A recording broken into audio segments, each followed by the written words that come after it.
হযরত হুসাইন রাদিয়াল্লাহু আনহু এবং আহলে বায়তের সদস্যরা সেদিন কি ছিল? মাজলুম ছিল। কি ছিল বলেন? মাজলুম, অত্যাচারিত। তাদের উপর অন্যায়ভাবে অত্যাচার করা হয়েছে। আর জালেম কে ছিল? ইয়াজিদ এবং তার বাহিনী। ইয়াজিদ জালেমের ভূমিকা অবতীর্ণ হয়েছিল এবং তার বাহিনীও সেদিন জালেমের ভূমিকা অবতীর্ণ হয়েছিল। এই কথাটা খেয়াল রাখবেন, এখানেই শিক্ষা আছে। যুগে যুগে জালেমেরা হক এবং ন্যায়ের পথে যারা থাকেন তাদের উপরে অন্যায়ভাবে জুলুম করে নির্যাতন করে। আদিকাল থেকে জালেমেরা এই নির্যাতনগুলো দুর্বলদের উপর করে আসে। এই জুলুম নির্যাতন বিভিন্ন ভাবে হতে পারে, বিভিন্ন কারণেও হতে পারে। জুলুম নির্যাতন মানুষ ব্যক্তিগতভাবেও জুলুম করতে পারে, পারিবারিকভাবেও জুলুম করতে পারে, সামাজিকভাবেও জুলুম করতে পারে, অর্থনৈতিকভাবেও জুলুম করতে পারে, রাষ্ট্রীয়ভাবেও জুলুম করতে পারে, পেশি শক্তির ভাবেও মানুষকে জুলুম করতে পারে, আবার ক্ষমতার জোরেও মানুষের উপর জুলুম করতে পারে। ঠিক কিনা বলে? জুলুম শুধুমাত্র একটা শব্দে শুধু একদিকে প্রয়োগ হয় না, জুলুমের প্রয়োগ বিভিন্ন ভাবে হতে পারে। একটা মানুষ নিজের উপরে জুলুম করে কিভাবে? মানুষ যখন আল্লাহর অবাধ্য হয়, মানুষ যখন গুনাহ করে, তখন সে নিজে নিজের উপর জুলুম করে।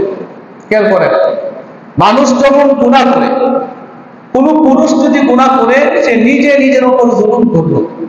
কোন নারী যখন গুনাহ করে ওই নারী তার নিজের উপরে জুলুম করলো। কোন বাবা যদি গুনাহ করে ওই বাবা তার নিজের উপরে জুলুম করলো। কোন মা যদি গুনাহ কাজ করে তাহলে ওই মা তার নিজের উপরে কি করলো? জুলুম করলো। কোন ছেলে সন্তান যদি গুনাহ করে সে তার নিজের উপরেই জুলুম করলো। কোন মেয়েও যদি গুনাহ করে সে তার নিজের উপরে কি করলো? জুলুম করলো। তাহলে জুলুমের প্রয়োগটা বিভিন্ন জায়গায় বিভিন্ন ভাবে হতে পারে। আবার এই জুলুম বড় লোকেরা ছোট লোকদেরকেও জুলুম করতে পারে। টাকাওয়ালা পয়সাওয়ালা যারা তারা দরিদ্র মানুষের উপর জুলুম করতে পারে। পারে কি পারে না? আবার যাদের কাছে শক্তি আছে, পেশি শক্তি আছে, বা বংশের শক্তি আছে, অথবা টাকার শক্তি আছে, এই শক্তির বলেও দুর্বলের উপর মানুষ জুলুম করে। করে কি করে না? সবগুলো জুলুমের হিসাব এবং বিচার একইভাবে হবে, তার পদ্ধতি হবে ভিন্ন ভিন্ন, কিন্তু জুলুমের বিচার হবে। আর আল্লাহ তাআলা পৃথিবীতে এই একটা বিচার করেই দেন, সেটা জুলুমের বিচার। দুনিয়াতেও হয়, আখিরাতেও হয়। দুনিয়াতে সে বেঁচে থাকতেই জুলুমের শাস্তি সে পাবে, মারা গেলে আখিরাতেও সে জুলুমের শাস্তি পাবে। এবং অত্যাচারীকে যারা সহযোগিতা করে তারাও অত্যাচার, জালেমকে যারা সহযোগিতা করবে তারাও জালেম। কোন কোন ক্ষেত্রে অতি উৎসাহী হয়ে নেতার জন্য তার কর্মী বাহিনীরা নেতার কাছে প্রিয় হওয়ার জন্য নেতা না বলে না এমন কাজও কর্মী বাহিনীরা করে থাকে। কথার কথা, কোন নেতা যদি তার কোন কর্মীকে বলে অমুক এলাকায় আমার বিরোধী লোক আছে, তাকে ধরে নিয়ে আসো আমার কাছে। এখন কর্মীকে পাঠাইছে নেতার বিরোধী লোককে নিয়ে আসার জন্য, কিন্তু কর্মী অতি উৎসাহী হয়ে বিরোধী লোকের কাছে গিয়ে বিরোধী লোকটাকে বেধমভাবে প্রহার করছে। নেতা কিন্তু প্রহার করার জন্য বলে নাই, কি করছে? তাকে গ্রেফতার ধরে নিয়ে আসার জন্য করছে। শুধু প্রহার তো করেই নাই, কোনো কোনো সময় তার হাত ভাঙ্গে, পা ভাঙ্গে, আবার মায়েরাও ভাঙ্গে। হয় না এরকম? এটা কেন করে? কর্মী চিন্তা করছে যে নেতা আমাকে একটা আদেশ করছে তাকে নিয়ে আসার জন্য। আমার যে সাহস, আমার যে শক্তি, এই পাওয়ারটা যদি নেতার সামনে আমি উপস্থাপন করতে পারি, তাহলে সামনের কোনো কমিটি হইলে বড় পর্দা থাকবো আমার। কথা বুঝতে পারতেছেন? কেন? ওই নেতাকে সন্তুষ্ট করবে সে। সামনে কোনো কমিটি হইলে বড় পদ হবে আমার, ভালো পজিশন হবে আমার, আমি নেতার নেক নজরে করবো। এরকম হয় কি হয় না? হ্যাঁ, তখন সে নেতা বলছে তাকে ধরে নিয়ে আসার জন্য, সে ধরে তো নিয়ে আসছে, সাথে তার হাত ভাঙছে, পা ভাঙছে, তাকে উচ্চ মাধ্যম দিয়া তারপর নেতার সামনে আসছে। দেখবেন অনেক সময় যারা এমন অতি উৎসাহী হয়ে নেতা যা বলে নাই এরকম জঘন্য ধরনের কাজ সে কইরা নেতার সামনে আসে, অথচ নেতার ইচ্ছা ছিল না তাকে মারার জন্য, নেতার ইচ্ছা ছিল তার কাছে আসলে তারে বুঝাবে বা যে কোনো ভাবে হোক তারে বুঝাবে। কিন্তু কর্মী কি করলো? নেতার চোখে ভালো হওয়ার জন্য, তার শক্তি দেখানোর জন্য সে বিরোধ পার্টির লোকটাকে মাইরা নেতার সামনে নিয়ে আসছে। নেতা কিন্তু রাগ, মনে মনে রাগ করছে, এর কইলাম ধরে নিয়ে আসার জন্য, হ্যাঁ মাসি লিখা এবং রাগ করে না অনেক সময়। এমন একটা ট্রাজেডি হয়েছিল কারবালার মধ্যে। ইয়াজিদ বাহিনীর সর্বপ্রথম যে সেনাবাহিনীর প্রধান ছিলেন হুর ইবনে ইয়াজিদ, প্রথম বাহিনীর প্রধান সেনাপতি, তার নাম হুর ইবনে ইয়াজিদ, মনে রাখেন। এই হুর ইবনে ইয়াজিদ হযরত হুসাইন রাদিয়াল্লাহু আনহু এবং আহলে বায়তের সদস্যদেরকে প্রথম রাস্তা অবরোধ করছে। রাস্তা অবরোধ করে কুফায় ঢুকতে দেয় নাই, আটকায় রাখছে। পরবর্তীতে হুর ইবনে ইয়াজিদের সহযোগিতার জন্য উমর ইবনে সাদ নামে আরো একজন সেনাবাহিনীর প্রধান নিযুক্ত করে আরো একটা দল বানাইছে। ইয়াজিদ বাহিনী উবাইদুল্লাহ ইবনে জিয়াদ, সেও গেল।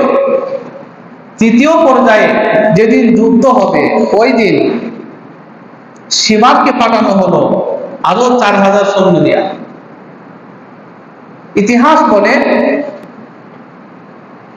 যে তাদেরকে অবরোধ করার জন্য পাঠানো হয়েছে, কিন্তু এরা হযরত হুসাইন রাদিয়াল্লাহু আনহুকে যখন অবরোধ করা হলো, অবরোধ করাকালীন ইতিহাসের নির্মম আচরণ হযরত হুসাইনের সাথে তারা করছে। কি আচরণ? 3 দিন পর্যন্ত হযরত হুসাইন রাদিয়াল্লাহু আনহু সহ তার সদস্যদেরকে, পরিবারের লোকদেরকে তারা পানি পর্যন্ত স্পর্শ করতে দেয় না। নাউজুবিল্লাহ বলেন। এমনকি ফুরাত নদীর তীরবর্তী খুব কাছাকাছি চলে গেলেন পানি আনার জন্য, এরপরও পানি পাইলেন না। 3 দিন পর্যন্ত পিপাসার্ত অবস্থায় হযরত হুসাইন রাদিয়াল্লাহু আনহু দিন যাপন করলেন। অথচ পানি পাওয়া প্রত্যেকটা নাগরিকের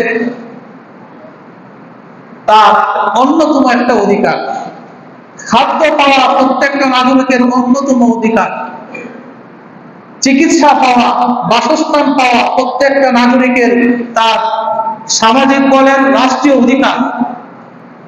সেদিন হযরত হুসাইন রাদিয়াল্লাহু আনহুর সাথে তাদেরকে অধিকার থেকে বঞ্চিত করা হয়েছে নির্মমভাবে। হযরত হুসাইন সহ তার পরিবারের লোকদের সাথে এই নির্মম আচরণ করা হয়েছে। উবাইদুল্লাহ ইবনে জিয়াদ, উমর ইবনে সাদ, সীমা, এরা সবাই মিলে হযরত হুসাইন সহ তার পরিবারের সবাইকে শহীদ করছে। কিন্তু শেষের দিন 10 তারিখে কিন্তু ইয়াজিদের প্রথম সেনাবাহিনীর যে প্রধান ছিল হুর ইবনে ইয়াজিদ, সে তার ভুল বুঝতে পেরে হযরত হুসাইনের দলে চলে আসছে। দেখেন, ওই দিন যারা হযরত হুসাইনের সাথে এই নির্মম আচরণ করেছিল তাদের মনেও এই ইচ্ছা ছিল, এই আকাঙ্ক্ষা ছিল, আমি যদি হযরত হুসাইনকে হত্যা করতে পারি, শহীদ করতে পারি, তার পরিবারের সাথে খারাপ আচরণ করতে পারি, আর আমার এই বিরুদ্ধ কথা যদি দরবারে যায়, ইয়াজিদের কাছে যায়, ইয়াজিদ শুনলে আমার প্রতি সন্তুষ্ট হবে। কথা বুঝতে পারতেছেন? ইয়াজিদ বাহিনীর সেনাবাহিনী যারা, সৈন্যরা যারা হযরত হুসাইন রাদিয়াল্লাহু আনহু এবং আহলে বাইতের সাথে যারা খারাপ আচরণ করেছে, দুর্ব্যবহার করেছে, তাদের মনে ইচ্ছা ছিল যে আমি তো সারা জীবন বা জীবনের অর্ধেক সময় ইয়াজিদের সেনাবাহিনীতে কাজ করতেছি, কিন্তু আমার প্রমোশন হচ্ছে না, কি হচ্ছে না, প্রমোশন হচ্ছে না। এটাই সুযোগ। যদি আমি বিদ্রোহী হিসেবে হযরত হুসাইনকে তারা আখ্যায়িত করেছে, আমি যদি হুসাইন বাহিনীকে পরাস্ত করতে পারি এবং তাদের সাথে খারাপ আচরণ করতে পারি, তাহলে ইয়াজিদের চোখে আমি ভালো থাকবো, ইয়াজিদ আমার বীরত্ব জানবে, আমার সাহস দেখবে, আমার শক্তি দেখবে, তখন আমার প্রমোশন হয়ে যাবে। এরকম কাহেস ছিল উবাইদুল্লাহ ইবনে জিয়াদের, এরকম কাহেস সিমারেরও ছিল, এরকম কাহেস উমর ইবনে সাদের ছিল। সবারই একই কাহেস যে ইয়াজিদের নেক নজরে পড়ব আর ইয়াজিদ আমাদের প্রমোশন করে দেবে। কথা বুঝতে পারতেছেন? কিন্তু ইতিহাস বলে যারা যত অন্যায় করে নিজের উন্নতির জন্য অন্যায় জুলুম করে সামনে আগাইতে চায়, তারা সামনে আগাইতে পারে না। তারা ইতিহাসের আস্থা করে নিক্ষিপ্ত হয়। দেখবেন তারা আন্দোলন সংগ্রাম করে সৈনিক পর্যায়ের সৈনিক বা সদস্য পর্যায়ে যারা আছে, এরা কিন্তু কোনো সময় সরকার তাদেরকে সেনাবাহিনীর প্রধান বানাবে বা বানায়। যারা অফিসার থাকে, অফিসাররা তাদের প্রমোশন হয়, সৈনিকদের প্রমোশন হয় না। কিন্তু যুদ্ধ করে কারা? সৈনিকরা যুদ্ধ করে। প্রধান যারা অফিসার তারা কিন্তু যুদ্ধ করে না, খালি অর্ডার করে, ঠিক কিনা? তারা শুধু আদেশ করে। এই যে অতি উৎসাহী হয়ে যারা যা করার না তারা তাই করে, অন্যায় কাজ করে, কাউকে গুলি করে মেরে ফেলে, কাউকে গুম করে ফেলে, এই যে কাজগুলো করে, এদের উদ্দেশ্য থাকে একটু টাইমলাইনে থাকা, বড় অফিসারের নজরে থাকা, নেতার নজরে থাকা, মন্ত্রীর নজরে থাকা, রাষ্ট্রপতির নজরে থাকা, প্রধানমন্ত্রীর নজরে থাকা, যেন কোনো একটা কারণে তার প্রমোশন করে তার চাকরিটা যেন একটু উন্নতি হয়। ইয়াজিদ বাহিনীও এই একই কাজটা করছিল যে হুসাইনকে যদি হত্যা করতে পারি তাহলে ইয়াজিদের চোখে আমাদের শক্তির যোগান দেওয়া হবে, আমাদের যে সাহস আছে, আমরা যে আরো বড় ধরনের কাজ করতে পারবো, এরকম বিষয়টা যদি বুঝাইতে পারি তাহলে আমাদের প্রমোশন হবে। কিন্তু ইতিহাস বলে তারা হযরত হুসাইন রাদিয়াল্লাহু আনহু সহ তার পরিবারের লোকদেরকে যে হত্যা করেছে, তাদেরকে ইয়াজিদ কোনো প্রমোশন দেয় নাই, বরং ইয়াজিদ সহ উবাইদুল্লাহ ইবনে জিয়াদ প্রত্যেকেই নির্মমভাবে তাদের মরণ হয়েছে। ইয়াজিদের মরণ হয়েছে বিরল রোগে আক্রান্ত হয়ে। কেমন রোগ? যে জালেম ইয়াজিদ আর জালেম যারা যুগে যুগে যারা মানুষের উপর জুলুম করে, যে কোনো ভাবেই হোক জুলুম করে, তারাও যুগে যুগে অত্যাচারিত হয়েছে, তারাও ইতিহাসের আস্থা করে নিক্ষিপ্ত হয়ে নির্মম মৃত্যু তাদের বরণ করতে হয়েছে। এর একটা দৃষ্টান্ত ইয়াজিদ। ইয়াজিদ হযরত হুসাইন রাদিয়াল্লাহু আনহুকে শহীদ করার পরে সে মক্কা মদিনাতে আক্রমণ করছে। নাউজুবিল্লাহ বলেন। মক্কা মদিনা আগুন লাগায় দিয়েছে। কিন্তু এই যে আগুন লাগায় দিল, আগুন লাগানোর পরে অনেক মানুষ যখন অন্যায় করে, শক্তির বলে, অর্থের বলে, ক্ষমতার বলে, নেতার দাপটে যারা অন্যায় করে, রাত্রি শেষে সে তো বিছানায় ঘুমায় কিনা বলে, ঘুমাইলে কিন্তু তার চোখে ভাসে, সে চিন্তা করে আমি কি করলাম যে আজকে, আমি যে নেতার কথায় তারা মানলাম, মারাটাকে ঠিক হয়েছে, আমি যে চুরি করলাম, আমি যে অন্যায় কাজ করলাম, এই কাজটা কি আমার ঠিক হয়েছে? সে রাত্রে শুয়া শুয়া বালিশের মাথার নিচে বালিশটা রেখে একটু চিন্তা করলে সে বুঝতে পারে যে তার কাজটা খুবই অন্যায় কাজ হয়েছে। সে মানসিকভাবে অশান্তিতে থাকে, তাই কিনা? রাস্তায় বাইরে একটু হাসি দেয়, খুব কষ্ট করে হাসি দেয়, নাহলে তো মানুষ বই জ্বালাইবো, এর ভিতরে যে কাঁচা, এর তোমার যে ভয় পাইবো না, এই জন্য রাস্তায় বের হলে সে খুব কষ্ট করে হাসিটা দেয়। কিন্তু এই হাসি আনন্দের হাসি না, খুব কষ্টের হাসি। ইয়াজিদ সে দেখলো আমি যে কামাহুনে আগুন লাগাইলাম, আমি যে হযরত হুসাইন সহ তার পরিবারের লোকদেরকে হত্যা করলাম, কাজটা কি আমার ভালো হলো? সে মানসিক যন্ত্রণায় ছটফট করতে লাগলো। সে অনুভব করতে লাগলো যে আগুন সে কামাহুনে লাগাইছিল, এরকম আগুন তার অন্তরে লেগে গেছে। ইয়াজিদ অনুভব করতেছে আগুন তার অন্তরে লাগছে। এখন এই আগুন নিভাবে কিভাবে? তার অন্তরের আগুন, সে আগুন তো দেখা যায় না। বাহ্যিক দৃষ্টিতে আগুন লাগাইলে, পানি দিলে আগুন নিভানো যায়, কিন্তু অন্তরে যে আগুন লাগছে, প্রতিহিংসার আগুন, জুলুমের আগুন যার অন্তরে লাগছে, ওই আগুন সে কিভাবে নিভাবে? সে মানসিক যন্ত্রণায় ছটফট করতে করতে তার শান্তি লাগে না। সে তার রাজ্য ছেড়ে বের হয়ে গেছে শান্তির বুঝে। অথচ রাজ্যের শান্তি ভরা বিশাল অট্টালিকা, প্রাসাদের মধ্যে সে থাকবে, তার খাদেম থাকবে, তার টাকা পয়সা আছে, তার অর্থ সম্পদ আছে, এবং তার চাকর বাকর সবাই তার খেদমত করতে প্রস্তুত, সব কিছু আছে। কি নাই? বলেন কি নাই? শান্তি নাই। কেন? ওই যে জুলুম সে করেছিল, এই জুলুমের কারণে তার মনের মধ্যে, অন্তরে জুলুমের আগুন লাগছে। এখন সে শান্তির খোঁজে তার রাষ্ট্রীয় ভবন ছেড়ে সে বুড়ার উপর আরোহণ করে কোন এক অজানার হতে পারে গেছে। তার পেছনে পেছনে সৈন্যরা যাইতেছে, সৈন্যরা পেছনে পেছনে ইয়াজিদের সামনে ঘোড়া দিয়ে জঙ্গলের ভিতর দিয়ে যাইতেছে। সে বিরল রোগে আক্রান্ত হয়ে পড়ছে। সৈন্যরা তাকে দেখতে পারে না, স্ত্রী তার থেকে বিচ্ছিন্ন হয়ে গেছে, সন্তান তাকে দেখতে পারে না, এবং রাজ্যের যে সমস্ত সেনাবাহিনী ছিল তারাও না পাইলে তার পেছনে আছে। এরকম মানসিক যন্ত্রণা থেকে একটু শান্তি পাওয়ার আশায় সে ঘোড়ায় আরোহণ করে অজানার হতে পারে দিয়েছে। মরুভূমির প্রান্তরে গিয়ে যাওয়ার পরে ঘোড়া তাকে তার একটা বড় ধরনের লাফ দিয়ে এই ইয়াজিদকে ঘোড়ার উপর থেকে নিচে ফালাইয়া দিচ্ছে। পেছনে পেছনে তার সৈন্যবাহিনী ফালাইয়া ঘোড়া তাকে আঘাত করতে লাগলো, কঠিন ভাবে তাকে ঘোড়া লাথি মারতে লাগলো।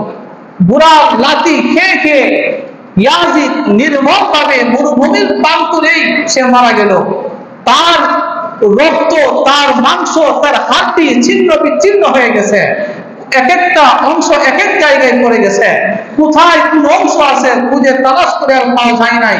সেনাবাহিনীর লোকেরা চতুর্দিক দাঁড়ায় দাঁড়ায় ইয়াজিদের নির্মম মৃত্যু প্রত্যক্ষ করছে আর মনে মনে হাসছে। এই ইয়াজিদই হুসাইন রাদিয়াল্লাহু আনহু সহ তার পরিবারের লোকদের সাথে তারই আদেশে নির্মম আচরণ করা হয়েছিল, আজকে সেই পাপের ফল সে ভোগ করতেছে। কথা বুঝতে পারেন নাই? তার লোকের সৈন্যরা হাসতেছে। তার সৈন্যদের সামনে বাদশাকে ঘোড়া পা দিয়ে লাঠি মেরে মেরে হত্যা করতেছে। সৈন্যরা কেউ কিছু বলতেছে না, চায় চায় দেখতেছে। সবাই তখন অনুভব করছে এটা তার ওই পাপের ফসল। তার প্রথম পাপ ছিল, ইয়াজিদ বাহিনীর প্রথম পাপ হলো হযরত হুসাইন সহ আহলে বায়তের লোকদের উপরে নির্মমভাবে জুলুম করা। দ্বিতীয় পাপ, সে হযরত হুসাইনকে শাহাদাত করার পরে পরবর্তীতে কাবা ঘরে আগুন লাগানো, অনেক সাহাবীদেরকে হত্যা করছে, অনেক জুলুম নির্যাতন করছে। সবগুলো পাপ এক হওয়ার পরে ইয়াজিদকে ঘোড়া এমন ভাবে মারছে তার দেহ ছিন্ন ভিন্ন হয়ে গেছে। তার কবর দুনিয়াতে কোথাও নাই, কই আছে কেউ জানে না। তারপরে ইয়াজিদের 2 নাম্বার যে বিশ্বস্ত লোক ছিল উবাইদুল্লাহ ইবনে জিয়াদ। এই উবাইদুল্লাহ ইবনে জিয়াদ যে কুফার গভর্নর, যে নাকি আদেশ করছিল হুসাইন রাদিয়াল্লাহু আনহুকে হত্যা করার জন্য, এই উবাইদুল্লাহ ইবনে জিয়াদকেও পরবর্তীতে এমন ভাবে হত্যা করা হয়েছে, তাকে মেরে তার দেহকে টুকরা টুকরা করে তার পুরো দেহটা কুত্তা দেওয়া হয়েছে। তার দেহকে ফেলছে, তার জানাজা হয় নাই, তার দাফন হয় নাই। উপরের শিমার বিন জৌসাম, যে শিমার প্রথম হযরত হুসাইন রাদিয়াল্লাহু আনহুর উপরে আঘাত করেছিল এবং নির্মম আচরণ করেছিল, এই শিমারের একই অবস্থা হয়েছিল। যখন দেখলো পরবর্তী কুফার গভর্নর মুক্তার সাকাফি উবাইদুল্লাহ ইবনে জিয়াদের পরে, মুক্তার সাকাফি ছিল কুফার গভর্নর, সে তখন হযরত হুসাইন রাদিয়াল্লাহু আনহু হত্যাকারীদেরকে খুঁজে খুঁজে বের করে করে যখন বিচার করতে লাগলো, শিমার তখন কুফা ছেড়ে পালাইতে লাগলো। যখন জানতে পারলো শিমার পলায়ন করতেছে, তখন তাকে ধরে নিয়ে আসা হয়েছে। শুধু ধরে নিয়ে আসা হয় নাই, রাস্তায় তাকে হত্যা করে তাকেও হযরত হুসাইন রাদিয়াল্লাহু আনহুর হত্যাকারী হিসেবে এই শিমারকেও মুখতার সাকাফির কাছে নিয়ে আসা হয়েছে। পরবর্তীতে মুখতার সাকাফির সামনে এই শিমারের পুরা দেহে আগুন দিয়ে জ্বালিয়ে দেওয়া হয়েছে। এটা হলো জুলুমের পরিণতি। যারা জালিম ছিল তাদের মৃত্যু এমনই হয়েছে। ফিরআউন তার কওম মুসা আলাইহিস সালামের কওমের উপরে ইতিহাসে নিকৃষ্টতম জুলুম করেছে, ঠিক কিনা বলেন? ফিরআউনকে আল্লাহ তাআলা সমুদ্রে নিমজ্জিত করে মেরে দিয়েছে। মৃত্যুর সময় সে বলছিল আমি ঈমান আনলাম, মুসা এবং তার দল যার উপর ঈমান এনেছে, বনী ইসরাঈল যার উপর ঈমান এনেছে ওই দলের উপর আমি ঈমান আনলাম। আল্লাহ তাআলা বললেন এই মুহূর্তে ঈমান গ্রহণ করব না, তবে আমি তোমার এই লাশটাকে দেহটাকে বাঁচিয়ে রাখবো। বিশ্ববাসী জানবে তুমি অহংকারী ছিলে, তুমি নিজেকে খোদা দাবি করেছিলে, তুমি মানুষের উপর জুলুম করেছিলে, এই জন্য তোমার দেহটাকে বাঁচায় রাখবো, দেহটা আমি সতেজ রাখবো। মানুষ তোমাকে দেখে শিখবে, তোমাকে দেখে বুঝবে পৃথিবীর নিকৃষ্টতম জালেম, জুলুমবাজ, নির্যাতনকারী, অত্যাচারী, জালেম শাহিরা এভাবেই ধ্বংস হয়ে যায়।